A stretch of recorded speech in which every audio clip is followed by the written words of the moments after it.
Earth, our home planet, the only place in the universe known to support life. Yet could life forms from outer space already have paid us a visit? Could they even be abducting members of the human race? It may seem like science fiction, but has planet Earth already had a close encounter?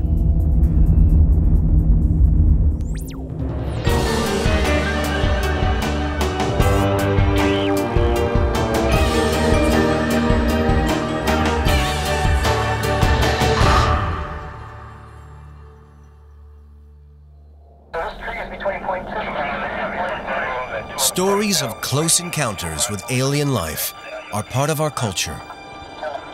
Every year in the US, there are thousands of reported sightings of UFOs, unidentified flying objects. And some people even claim to have been abducted by aliens. I'm a perfectly normal individual that's had rather extraordinary and odd experiences my entire lifetime. Natural phenomena, or even military activities, can explain most of the UFO incidents, but some still keep people guessing. There's no way that it was balloons or an aircraft or helicopters or flares. People actually saw a 1 to 2 mile wide craft. Flying saucers have invaded our planet. Skeptics argue that such sightings and close encounters are merely figments of our imagination, perhaps inspired by science fiction movies and popular culture. If you have a dream about an alien in the middle of the night, what is your alien going to look like? Your alien's going to look like my alien, the alien we both saw on television. Although even respected scientists admit that real aliens could have the capability to travel vast distances across the cosmos to visit Earth. There is no law of physics preventing a civilization, perhaps 1 million years more advanced than ours, from reaching the planet Earth. Some believe that there is overwhelming evidence that aliens have visited us, possibly on many occasions throughout history, leaving artifacts and messages ranging from crop circles to the pyramids. I saw some strange objects, some strange lights. I saw some things I couldn't explain. They were definitely under intelligent control.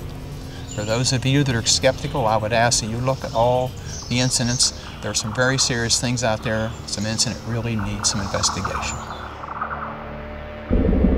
In 1995, Dr. Lynn Kaitai saw lights she could not explain near her home in the mountains just north of Phoenix, Arizona.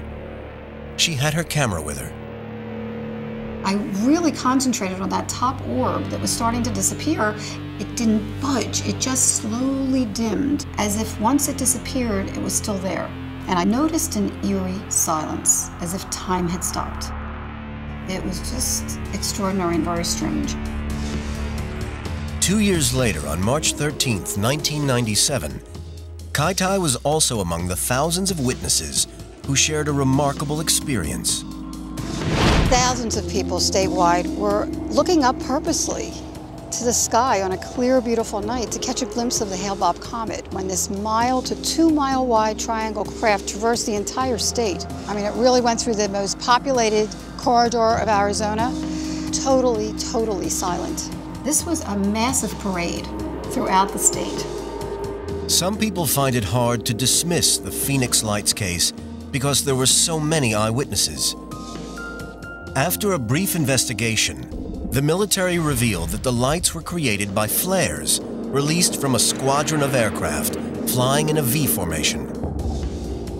Despite this explanation, some people maintain that the lights were otherworldly. Pyrotechnic expert Paul Mann has worked with flares for over 23 years. He believes that staging this event would be incredibly challenging. I think you would find it very difficult to mistake a flare for what people would regard as a UFO. Although he won't be launching the flares from a fighter jet, Paul believes that he can explain the difference between flares and the Phoenix Lights. Here are our flares, which will go to about 300 feet high, give you a constant burn, but you'll see there's a slight flicker in it. Anybody will be able to spot that's a flare rather than a craft. So So we've got a shimmering red light there, lots of smoke, you can see the smoke trail. The pinpoint of light will give it away as a flare, and it falls to the ground. It doesn't hover for hours. So for anybody who saw the Phoenix lights, if it was a pyrotechnic that could last for so long, that was quite an achievement, and to get it to hold in the sky was something else altogether. I know what I saw, and thousands of other people know what they saw, and it definitely was not flares. The characteristics are quite different from these orbs. There's no smoke trails, these are balls, these are orbs, and are in rock-solid formations. The data speaks for itself. Some people believe that flares are an improbable explanation for the lights over Phoenix. Dr. Michael Shermer, publisher of Skeptic magazine, thinks the incident highlights the difficulty of judging the truth about UFOs. People are poor eyewitnesses, all of us, judging the size, motion, and speed of objects in the sky, particularly at night or at dusk. It's very difficult to do. Shermer has been writing about the unexplained for over 10 years. He questions not only the quality of the evidence, but also the reliability of human testimonies. When somebody says, oh, it was 200 meters wide in the sky, how do you know? Was it next to something that you knew the size of already, and then you can judge it's twice as big as that? No, people just make wild-ass guesses. These wild guesses include mistaking military aircraft, weather balloons, flares, and even the planet Venus as alien craft. Yet such sightings lead many people to believe in the existence of UFOs, despite logical explanations from scientists and the US government. Ironically, official denials of UFO landings may actually encourage a popular belief in their existence because of a fascination with conspiracy theories and a fear of government cover-ups, particularly in the infamous case of Roswell. Roswell. This is the mecca of ufology. Initially, the story given that it was a weather balloon was a lie. It was a lie because it was a national security secret. It was a national security secret until 1995, when the government said that Roswell wasn't actually a high-altitude weather balloon, but a high-altitude surveillance balloon to monitor Soviet nuclear tests. This revelation only serves to convince the UFO community that the government are still covering up whatever did happen at Roswell. So the ufology people said, aha, you see, we've been saying that they lie. We go, yeah, right, but they're saying what it actually is. Yeah, but that's a lie. No, that makes perfect sense for a Cold War atmosphere in 1947. The mystery surrounding Roswell has been fueled by misinformation and the shifting official explanation that keeps the story alive. Yet sometimes, even the military themselves spot the unusual. In 1980, personnel at an Air Force base on the east coast of England saw a strange light in a nearby forest. Deputy Base Commander Colonel Charles Halt was on duty when he received a strange message from one of his staff. When the on-duty police lieutenant came in and insisted on seeing myself and the base commander and talking to us privately, he was white as a sheet. The lieutenant reported that a strange, unidentified flying object had been seen descending into nearby Rendlesham Forest. Colonel Halt and a disaster preparedness officer visited the supposed landing site. They recorded their mission as evidence. Okay, what we do is we make a sweep. Here, I've got the gloves on now. Let's make a sweep out around the whole area, about 10 foot out, make a perimeter run around it. All right, still there?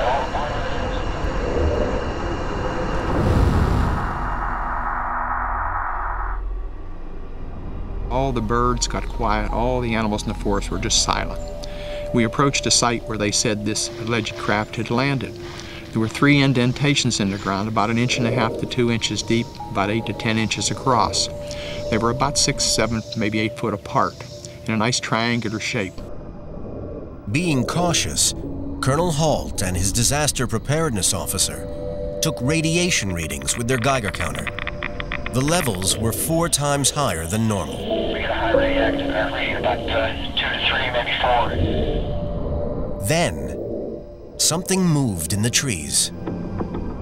A bright red light with a black center that was moving through the trees. There's no doubt about it. There's some type of strange flashing red light ahead. It appeared to be shedding something like molten metal, almost like steel coming out of a crucible. As we stood there in awe watching it, it silently exploded and broke into multiple white objects that just disappeared. Many journalists and researchers claim that what Colonel Halt and others actually saw while in Rendlesham Forest was in fact the lighthouse at nearby Orford Ness. But Colonel Halt remains convinced that what he saw wasn't of this world.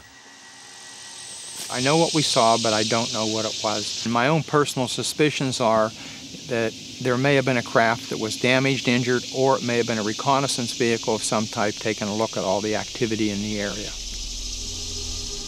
In January 1981, Colonel Halt contacted the British Ministry of Defense, but never received an official response.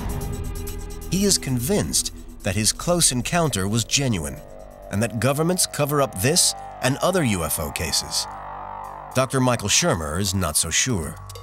The problem with government cover-ups like that is people can't keep their mouth shut. If aliens were really here and the government was covering up, surely some lower echelon person would say, I've got the story of a lifetime. Even if governments were trying to cover up UFO incidents, people haven't stopped questioning the official explanations.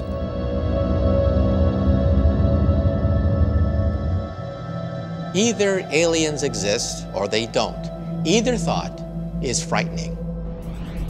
For any UFO to get here, it would have to travel across space from another part of the universe, light years away.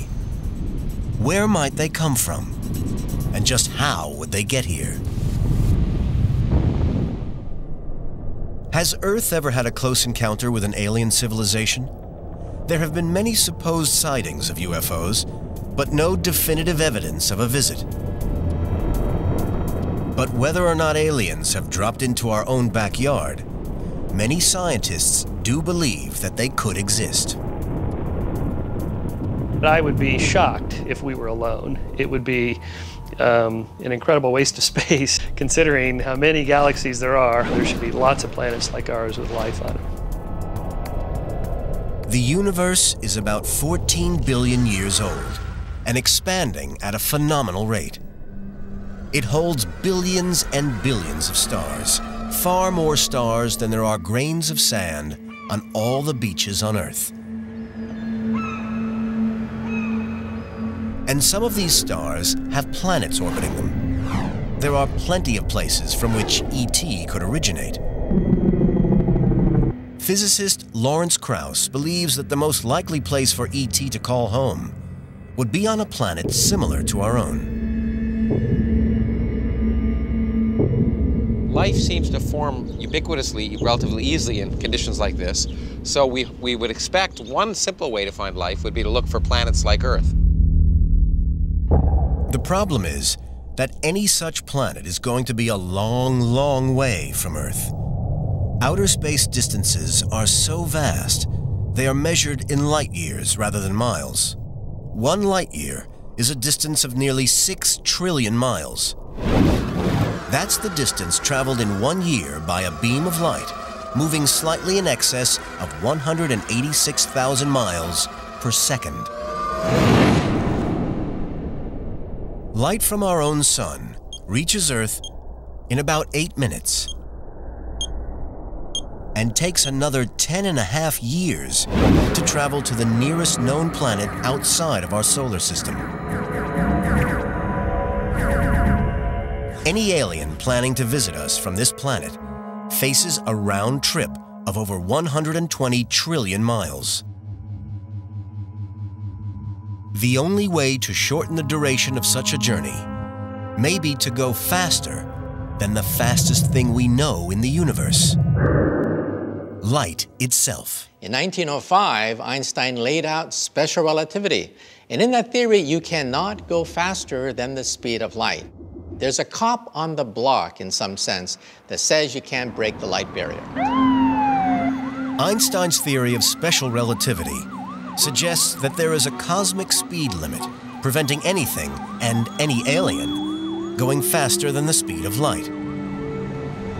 However, in 1916, Einstein created an even more powerful theory, the general theory of relativity.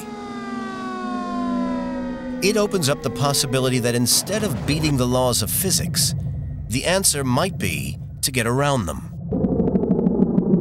Theoretical physicist Michio Kaku believes that this holds the key to breaking the light speed barrier. Space-time is a fabric that can be stretched and compressed and perhaps even ripped.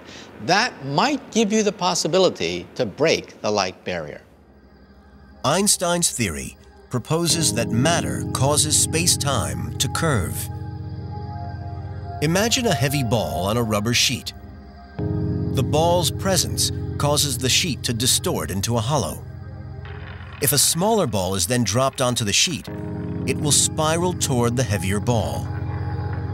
Einstein theorized that space, like the rubber sheet, is warped as objects travel through it. And if space can be warped, then there may be a novel way to travel from one side of the galaxy to the other. If you have a sheet of paper, a straight line is the shortest distance between 2 points. However, there's a loophole. If you are to fold the sheet of paper, then you realize the shortest distance between 2 points is actually a wormhole. Some scientists suggest that wormholes are space-time tubes which act as shortcuts connecting distant regions of space. Theoretically, an alien using wormholes could travel between 2 parts of our galaxy faster than a beam of light could travel through normal space and time. It's a shortcut first described more than 150 years ago by a mathematician in Oxford, England. That man was the author known as Lewis Carroll. Alice's Looking Glass connects the countryside of Oxford to a fantastic world called Wonderland. And if you were to put your hand through the looking glass, your hand would leave Oxford and go to the other side of forever. That is a wormhole, what we physicists call a multiply connected space. Wormholes may be the ideal transportation network, but manipulating the laws of physics could bring catastrophic consequences. You don't know how stable they are. It may be quite radioactive. There may be quantum corrections and radiation as you enter the wormhole, or perhaps it will close up even before you can enter. It may be possible to artificially create a wormhole, but it would take enormous energy and advances in technology way beyond our imagination to rip through the fabric of space and time. But maybe there's an alien civilization so advanced that they can build these supergalactic highways with ease. Intelligent aliens may also have found another trick to navigate around the universe. Perhaps they can actually move space itself. As far as we know, space can do whatever the heck it wants. It can expand in response to the presence of matter and energy. If we could somehow harness that, then in principle you might be able to develop something you might call a warp drive. The alien craft would collapse the space in front of it and simultaneously expand the space behind it. In that way, the ship would transfer from one part of the galaxy to another without actually moving an inch. It may sound like the stuff of science fiction, but for some advanced aliens, it could be science fact. I can show you with this balloon. I have a little replica I've drawn of the USS Enterprise from Star Trek. And just so you know the local surroundings, I have the sun here, I have the moon, Saturn. And what I want to show you is that the Enterprise could travel away from this star system and towards this star without ever moving with respect to its local surroundings. How can I do that? Well, if I squeeze the balloon at this end, then I expand this region of the balloon. The distance between the starship and these stars has increased, but the starship hasn't moved at all with respect to its local surroundings. And so what I've done is I've had space do the work. Nobody knows how a warp drive might be powered, and Krauss believes that its use would be fraught with danger. It may not be dangerous for the participants in the spacecraft, but it'd be pretty dangerous for everyone else. Because when you contract space in front of you, you literally crush everything between you and the nearest star. When you expand space behind you, you put incredible tension in everything around you. You'd have to have an interstellar highway where you cleared out everything in between, because otherwise you destroy basically everything around you. Our own technology is nowhere near sidestepping the laws of physics, but an alien civilization that has evolved 1 million years ahead of us might already have found a way. Earth-bound physicists who are looking for life take this idea very seriously. They have devised a system to categorize alien civilizations according to how advanced they may be.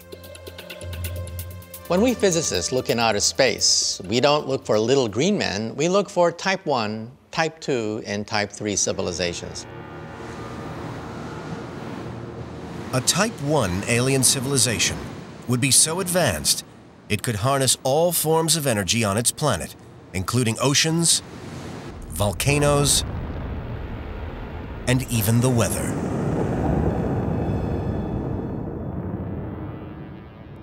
They would soon exhaust the power of a planet and use the energy of their local star. At this stage, they would be categorized as a Type 2 civilization.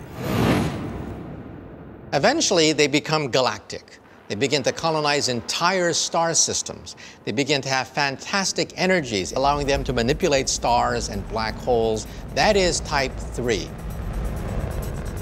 Perhaps 100,000 to 1 million years more advanced than our technology.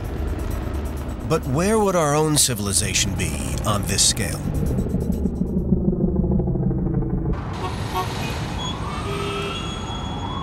We don't even rate on this scale. We get our energy from dead plants, oil and coal. That's how primitive we are. Our official rating is Type 0. We cannot travel across the vastness of interstellar space. However, a Type 3 civilization would have developed the technology needed to control space and time in order to travel freely throughout the universe. You cannot rule out the possibility that an extraterrestrial civilization, perhaps 1 million years more advanced than ours, have the capability of reaching the planet Earth. But any alien civilization developing ways of traveling across the galaxy to planet Earth still faces potential disaster. If they reach us at all, then the oxygen in our atmosphere, the very thing that keeps us alive, may prove to be deadly poison for our alien visitors. If an alien civilization has successfully learned how to control time and space and cross the interstellar void to visit Earth, they will face a serious danger: our atmosphere. It protects us from solar radiation, but it's a dangerous barrier for any approaching spacecraft. As an object approaches Earth from space, it heats up due to friction with molecules in our atmosphere. The heat burns up most objects, such as asteroids, before they reach the ground.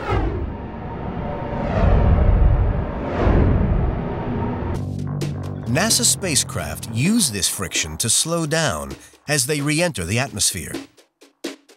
Heat-resistant tiles protect them from the intense heat.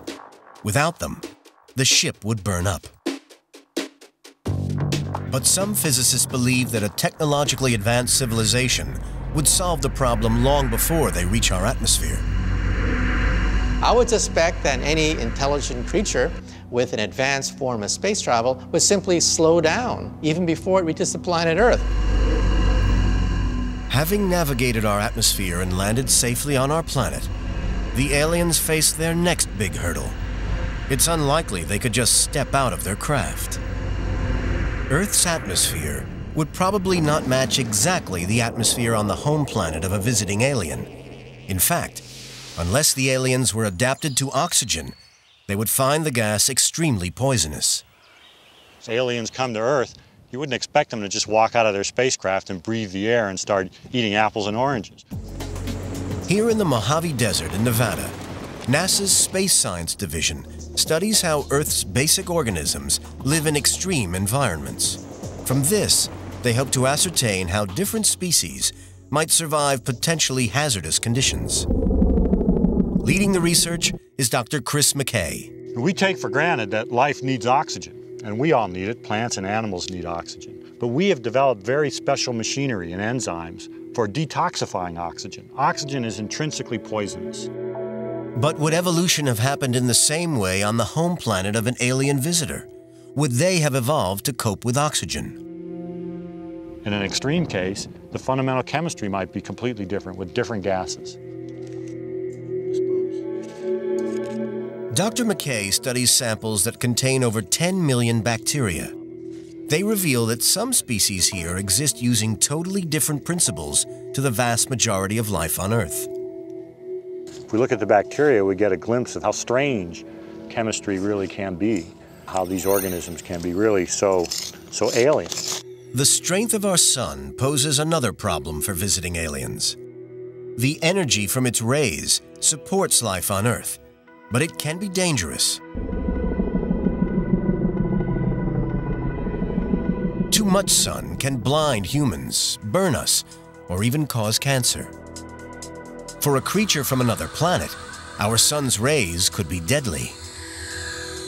You can imagine life forms from another world coming here and finding the UV light here to be stunningly bright and require extensive sun shields and sunglasses and other ways to protect themselves.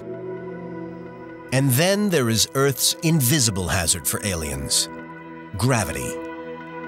A visitor from another planet might find Earth's gravity a challenge. Humans have grown up with it in bodies designed for 1G.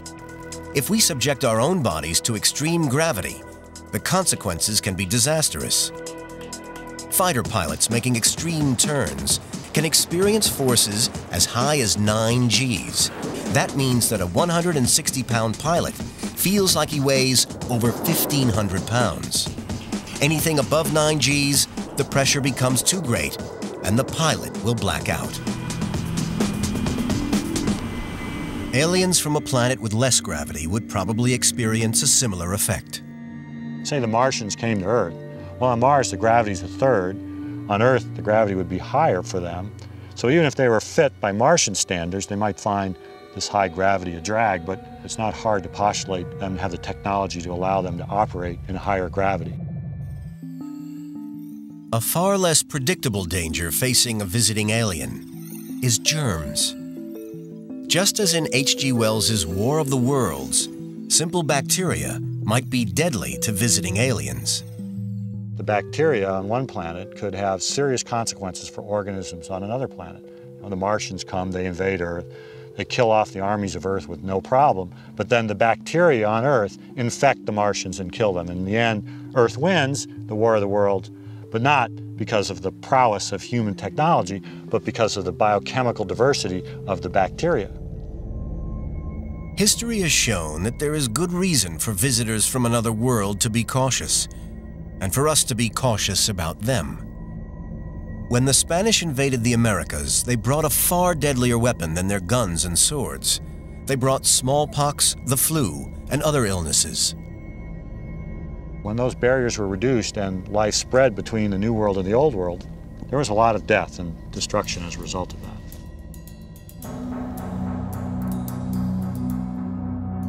We might contaminate visiting aliens, or they might contaminate us.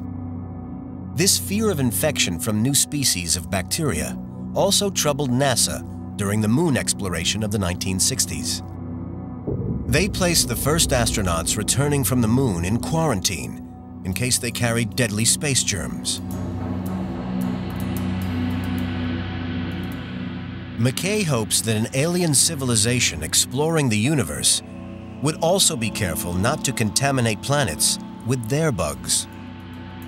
One would imagine that an alien civilization with the technology to move between worlds would have the sense to realize the same problem and have strict biological barriers and controls. They wouldn't just land and go out for a picnic and spread out their stuff on another world. It's clear that the occupants of an alien spacecraft traveling to Earth would face a catalog of dangers. First, they would have to survive the destructive forces within a wormhole, then avoid burning up in the Earth's atmosphere, and finally, protect themselves from poisonous oxygen or deadly germs. Perhaps alien visitors would decide not to take the risk themselves. What if they sent explorers who never age and who never die from deadly diseases? The most efficient way is with robots. These are self-replicating nanobots. Nanobots are miniature robots, minute and lightweight enough to be potentially invaluable in space travel. One of the major factors in traveling fast through space is weight. The smaller you are, the faster you can go. In fact, subatomic particles can travel at near the speed of light. So tiny nanobots may be the best way of exploring the universe. Scientists believe that it might be possible to create microscopic nanobots able to clone themselves. These would land on moons and planets and self-replicate, allowing an alien civilization to explore vast tracts of the galaxy without ever leaving their home planet. Eventually, you would have a sphere of perhaps trillions of robots expanding near the speed of light, landing on moons, each robot creating other robots. That's the most scientifically reasonable way to explore the galaxy. That's how nature does it. That's how viruses work. Humans are already exploring the cosmos using robots. NASA's Voyager probes are heading deep into space, sending back data as they go. And robotic rovers have explored the surface of other planets in our solar system. But because of their size, it appears that nanobots could be the most logical way to explore the universe. But so far, there is no evidence that alien nanobots have ever visited Earth. And even if they have, will we be able to detect them? The vast majority of people who claim to have had close encounters in fact describe not miniature robots, but living alien creatures, often none too friendly, and prone to abducting, probing, and experimenting upon their victims. An advanced alien civilization might be able to manipulate physics and cross time and space to visit Earth. But some scientists question, why on Earth would they want to? They suggest that beings capable of traveling through space and time would be millions of years more advanced than humans and would find life on Earth of little interest. And even if they do want to make contact, they might not be friendly. Based upon the human race's own history of confrontation, Michael Shermer, publisher of Skeptic magazine, has his own theory. If you go by what happens here on Earth, we would never want to come into contact with ET. We would be eaten or enslaved or killed, because that's what happens here. So that's not good. Even so, some people claim to have already had a close encounter with extraterrestrials. Some even claim to have been abducted by them. The alien abduction experience is a fascinating one. These stories have all the earmarks of a very human kind of experience. It's a type of night terror. It's a bad dream. Because there is no evidence, outlandish accounts of alien visitation are greeted with disbelief. So most claimants are keen to conceal their identity. One woman from New York, who we have named Molly, claims to have experienced repeated visitations throughout her life. Probably the most strangest and disturbing memory that I have is of a dream with a white paw coming into my neck and placing a tiny little stick in it. And when I woke up that morning, I was very shocked to find a strange, painful lump on my neck. And when I felt it, because I thought it was a pimple, I discovered something hard in there, the shape of a piece of rice. According to Molly, the tiny implant worked its way deep into her body, and before she could get medical advice, it disappeared without a trace. Another encounter that she vividly remembers actually involved being taken on board an alien spacecraft.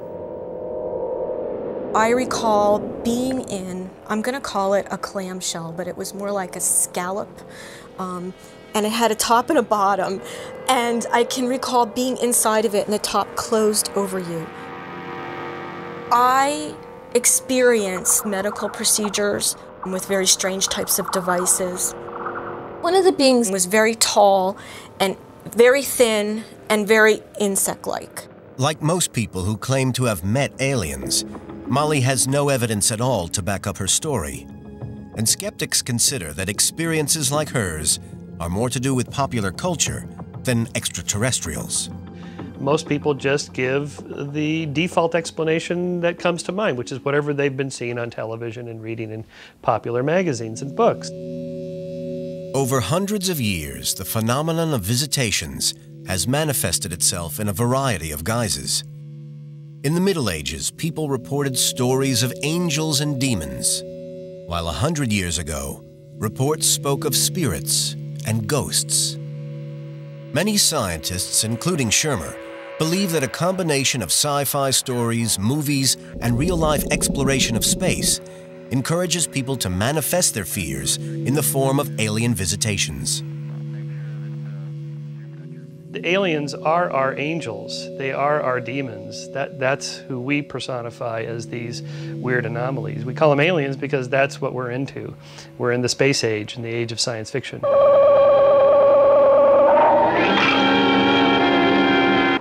However, that does not completely explain what causes people to believe they have experienced a visitation. Dr. Michael Persinger from Laurentian University in Canada believes he has discovered a link between the alien visitation sensation and electromagnetic fields. He suggests that fluctuations in electromagnetic activity could stimulate a reaction in the brains of certain individuals and account for most alien visitation experiences. The experience of a presence occurring usually late at night and either producing a mystical experience or a sexual experience or even a terrifying experience shows up in all cultures. And we now realize that this sensed presence is built into the human brain itself. Persinger believes that it is possible to induce something like an alien visitation experience in almost anyone.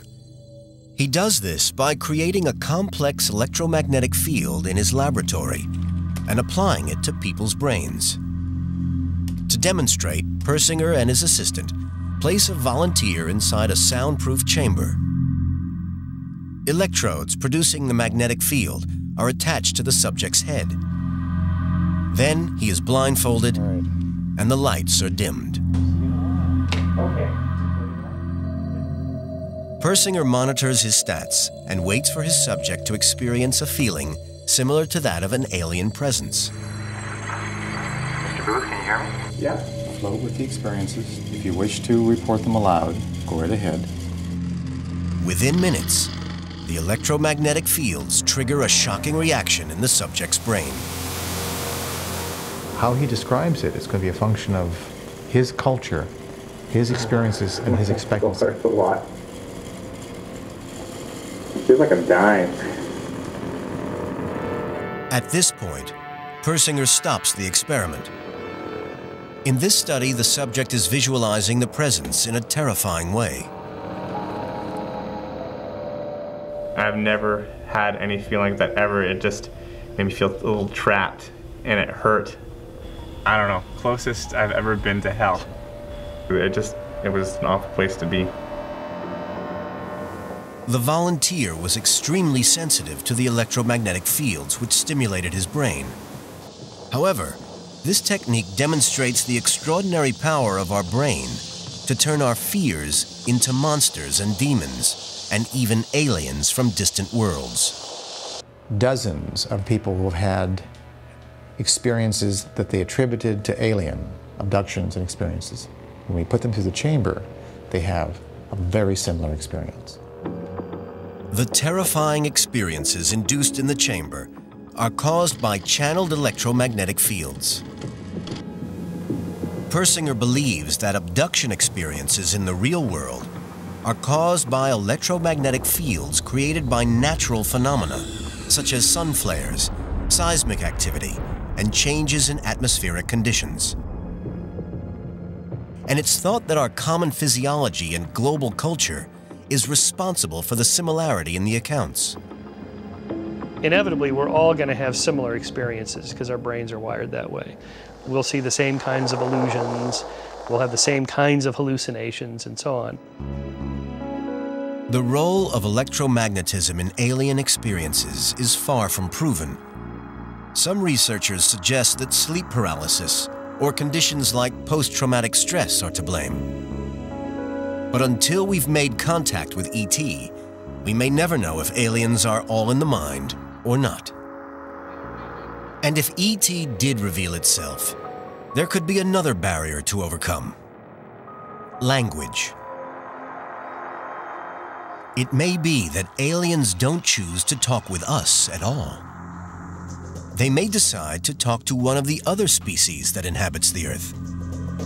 And that could be whichever species they consider possesses the most intelligent language. It may be possible for aliens to cross the interstellar void, to land on Earth, and to adjust for survival in our atmosphere. But communicating with us in any meaningful way may prove to be the hardest step of all. We are arrogant to believe that they're going to want to actually talk to us and visit us. I mean, why? Think of ants in an anthill. If someone is building a 5-lane superhighway right next to the anthill, would the ants know how to communicate with the workers? The main danger is that these workers will simply pave over the anthill and not even realize what they've done. In San Francisco, a few scientists are already studying ways of communicating should ET ever come to call. Leading the hunt is SETI, the search for extraterrestrial intelligence. For the last 40 years, SETI scientists have been monitoring the skies, listening for messages from alien species. SETI is just about every field you can imagine applied to the search for life in the universe. SETI scientist Lawrence Doyle believes that the key to communicating with aliens is first to understand their level of intelligence. And for that, he needs to establish how organisms communicate. There hasn't been a search for extraterrestrial intelligence yet. There's only been a search for extraterrestrial technology. We plan to make it a search for intelligence by understanding the laws that create communication, so that if we get signals, we can tell it's a communication as opposed to random astrophysical processes. By understanding the laws that dictate communication, Doyle can identify and separate real patterns of communication from random noise. To do this, he uses a mathematical equation known as information theory, which was originally developed to quantify the amount of information sent down telephone lines. Doyle uses it to analyze the complexity of a language. He calculates the interdependency of different words or sounds within the language. The greater the number of words or sounds that can be strung together that are dependent on the first word or sound in the sequence, the more complex the language. On this scale, English is a level 9 communication system. Doyle now plans to use the same technique on alien communication. And the higher the complexity, the more superior the intelligence. Any alien or extraterrestrial message has to obey the rules of information theory. There's no other way to transmit information. And if we can measure how complex their communication is, it may be an indicator of how complex an extraterrestrial society is. But information theory can only help Doyle understand the complexity of an alien signal, not the content. So even if he spots ET, he won't know what ET is saying. It's the same problem we have on Earth when humans try and communicate to other species. If you smile at a wolf, it does not mean I'm happy. It means you want to pick a fight. If you smile at a chimpanzee, it means you're scared. So even a smile doesn't work. How do you communicate with an alien is a tricky point. We can't even agree on the same symbols of greeting among species on Earth. Doyle has been using information theory to discern patterns and rules in animal communication and study their complexity. The results have been surprising. With his current data, Doyle has found that squirrel monkeys have a level 3 communication system, while dolphins have a level 4. So who does Doyle think might be the best candidates to communicate with aliens? So far, he's not convinced that either dolphins or humans have the necessary linguistic skills.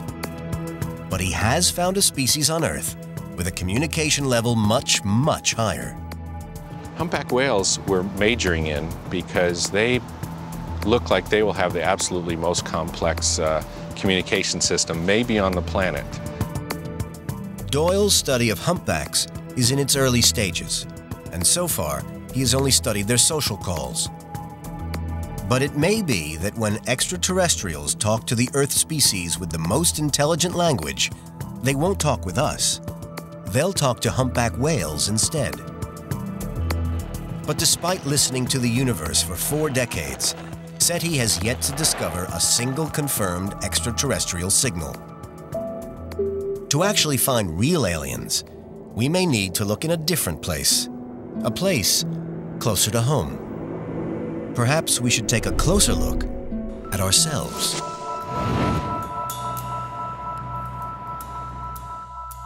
When you look in the mirror, perhaps you are looking at a Martian.